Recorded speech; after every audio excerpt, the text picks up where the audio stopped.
I am Shashibala from government polytechnic Budaun. Last video में मैंने आपको ऑक्साइड लिथो गोल्ड की फॉर्मुलेशन टेबल बताई थी, जो कि हमारे पेपर या बोर्ड सबसेट के लिए थी। आज हम यहाँ पर क्रिएट करेंगे a new formulation table that is for lithographic ink and the subset we used the plastic sheet. So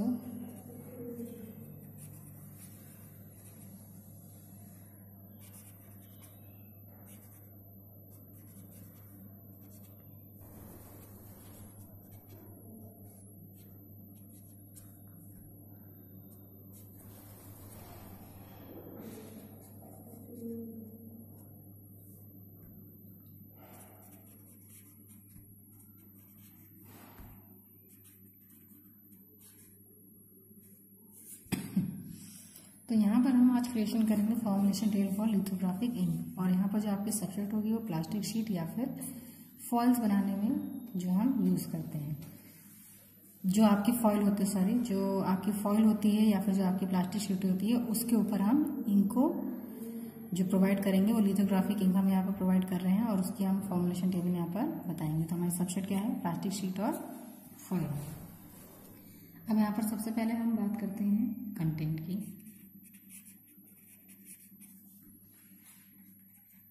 that is amount of, यहाँ जो लिथोग्राफी इंक हम यूज कर रहे हैं उसमें जो हम सबसे पहले पिगमेंट ले रहे हैं दैट इज थैलोसाइनाइन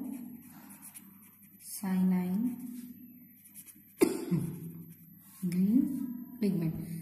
थैलोसाइनाइन ग्रीन पिगमेंट आपका बहुत अच्छा ग्रीन पिगमेंट होता है, यानी जिसकी लाइट फास्टनेस, हाइडिंग पावर, ये सारी चीज़ें यानी कि जितनी भी आपकी पिगमेंट की कैरेक्टरिस्टिक्स होती हैं वो बहुत बेटर होती हैं।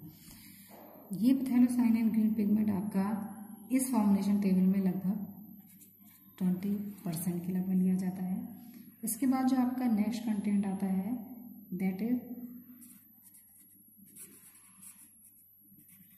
ऑक्सीडेशन ड्राइंग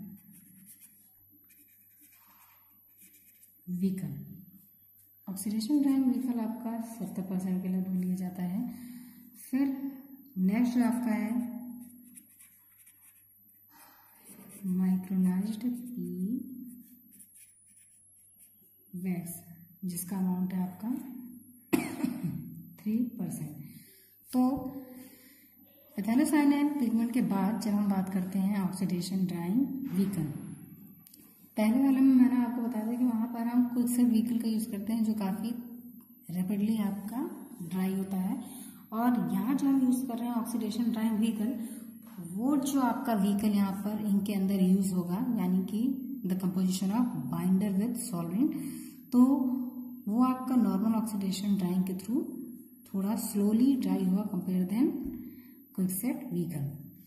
सेकेंड है आपका जो है इसमें वो है micronised P wax. P wax यानी कि पॉलीथाइलिन वैक्स, जैसे मैंने आपको पिछले वीडियो में बताया था, that gives the lubricating property in ink and it prevent the rubbing action and also it is used as a rubbing resistance.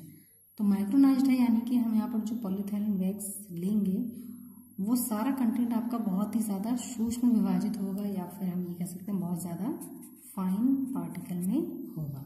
इससे क्या होता है कि जो आपका पॉलीथाइलिन वैक्स है it is also used as a additive.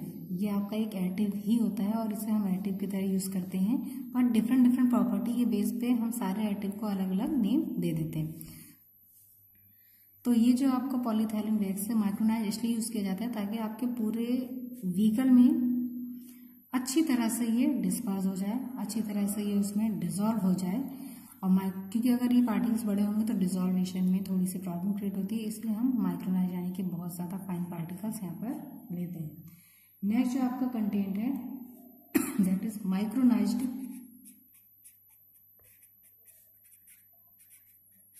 PTFE wax. अब जो अगला हम यहाँ पर वैक्स यूज कर रहे हैं वो है आपका पॉलीटेट्राफ्लोरोइथाइलिन वैक्स।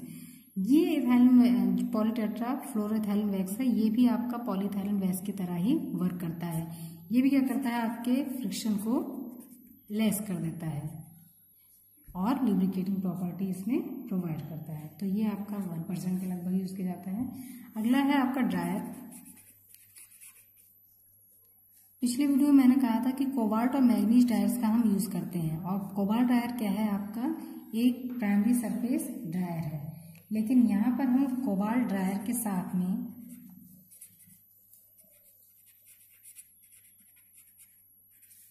मैग्नीज ड्रायर का भी इस्तेमाल करते हैं। तो आपका कोबाल्ट ड्रायर तो हो गया प्राइमरी सरफेस ड्रायर, जिसका अमाउंट लगभग होता है आपका 3%, और जो आपका मैग्नीज ड्रायर है ये आपका होता है 1%।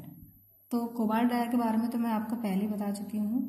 और जो मैग्नीज ड्रायर है, मैग्नीज ड्रायर आपका एक्ट करता है एज एन ऑक्सीडेशन कैटालिस्ट। तो मैग्नीज ड्रायर क्या है आपका, जो आपका ऑक्सीडेशन कैटालिस्ट की तरह वर्क करता है।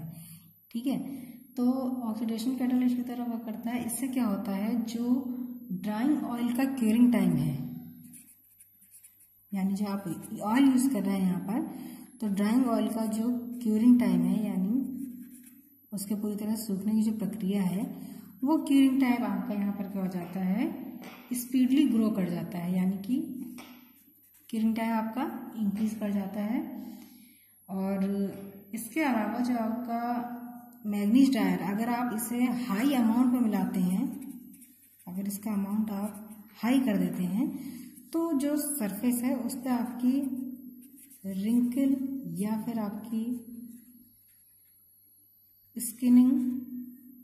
स्किनिंग जैसी प्रॉब्लम क्रिएट हो जाती है। यानी कि आपकी सरफेस क्या होती है, परतों के रूप में, या फिर वो सबस्ट्रेट से छूटने लग जाती है, या फिर उस पर रिंकल से दिखाई देते हैं।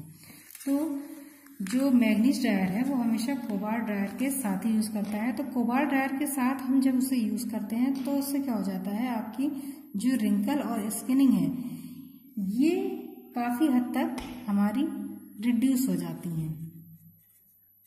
तो इससे क्या होता है, मैग्नीज ड्रायर के साथ कोबाल्ट को यूज़ करने पे आपका जो ड्राइंग ऑयल का क्यूरिंग टाइम है वो तो रैपिडली इंक्रीज कर ही जाता है। इसके अलावा जो प्रॉब्लम क्रिएट होती हैं सिर्फ अलोनली मैग्नीज ड्रायर के यूज़ होने पे, वो भी क्या हो जाती हैं, रिड्यूस हो जाती हैं। तो इससे विदाउट किसी प्रॉब्लम के आपका जो ड्राइंग ऑयल का क्यूरिंग टाइम है वो बढ़ जाता है। तो इससे क्या हो जाता है, ड्राइंग भी तेजी से हो जाती है और उस पर कोई भी प्रॉब्लम क्रिएट सरफेस पे नहीं होती है। इसके बाद आपका लास्ट जो कंटेंट है यहाँ पर वो है एल्कली रिफाइंड लिंसेड ऑयल। ये आपका 2% के लगभग यूज किया जाता है। इस पूरे फॉर्मुलेशन टेबल में जो आपकी इंक यूज हो रही है, उस इंक में हम जो ऑयल यूज कर रहे हैं दैट इज लिंसेड ऑयल। मैंने आपको पहले बताया था जो आप ऑयल यूज करते हैं वो आपका कैसा होता है, एडिबल ऑयल हम यहाँ पर यूज करते हैं। तो चाहे वो आपका सोयाबीन ऑयल हो गया या फिर आपका लिंसेड ऑयल हो गया। तो ये ऑयल भी आपके डिफरेंट कैटेगरी में आते हैं, डिफरेंट कैटेगरी के यूज किए जाते हैं, जैसे आपका non drawing oil, drawing oil या फिर सेमी ड्राइंग ऑयल। तो उसके अकॉर्डिंग जिस तरह का आपकी रिक्वायरमेंट है उसके अकॉर्डिंग हम टाइप ऑफ ऑयल इसमें यूज करते हैं। तो यहाँ हम लिंसेड ऑयल यूज कर रहे हैं। तो लिंसेड ऑयल क्या होता है, जो आपके फ्लैक्स प्लांट होते हैं, उन फ्लैक्स प्लांट के जो सीड्स होते हैं यानी बीज, उनसे इस ऑयल को रिमूव किया जाता है। तो ये ऑयल जब आपका फिल्टर किया जाता है या रिफाइन किया जाता है, तो फिल्टर करने के बाद हम इस ऑयल को क्या करते हैं, एल्कलाइन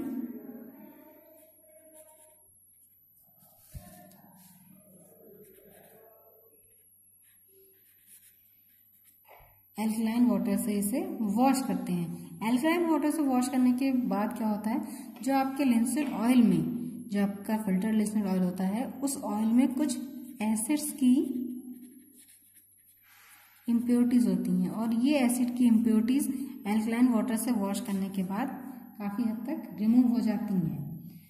तो इसलिए हम यहाँ पर एल्कली रिफाइंड लिंसेड ऑयल का यूज़ करते हैं, ताकि जो एसिड इम्प्योरिटीज हैं वो इसके साथ रिएक्शन ना करें।